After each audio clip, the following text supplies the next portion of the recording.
ఓవరాల్గా నేను అనేది ఏంటంటే కడలి అన్న ఆవిడ చెప్పిన దాంట్లో దయచేసి విపరీతార్థాలు తీయకండి. అంతకంట నాకు లవర్ లేరు, నాకు సొంత లవర్ లేరు, లేకపోతే సొంత ఇది లేరు, అవన్నీ కూడా వ్యంగ్యంగా మాట్లాడడం అట్లా అవసరం లేదు. అమ్మాయి బాధ ఏంటో అర్థం చేసుకోవాలి.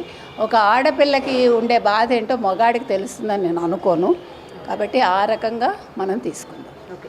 అండ్ ఇక్కడ బట్టల గురించి కూడా తను ఉద్దేశించి మాట్లాడడం కూడా ఎంతవరకు అంటే ఒక స్లీవ్లెస్ వేసుకున్నా లేకపోతే ఏ విధంగా ఉన్న ఒక బస్సులో ఒక అమ్మాయి స్వతంత్రంగా వెళ్ళాలన్నా చున్నీ లేకుండా వెళ్ళాలన్నా కూడా చుట్టూ కళ్ళు అదో విధంగా చూస్తూ ఉంటాయి. అప్పుడు కూడా మనం ఎంత ఉక్కపోతలో ఉన్నా కూడా మనం ఆ బేసిక్స్ మెయింటైన్ చేసుకుంటూ ఉంటాము. మనల్ని మనము ఉక్కపోతకి అన్నిటికీ తగ్గించుకొని, అదే ఒక మగాడు అలాంటి పరిస్థితుల్లో ఉంటే చక్కగా చొక్కా తీసి హ్యాపీగా ఉంటాడు.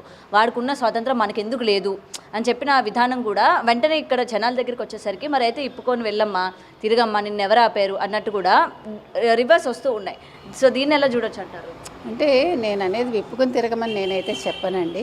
మనం అంటే బట్టలు లేని స్థితి నుంచి బట్టలు వేసుకునే స్థితికి వచ్చాము.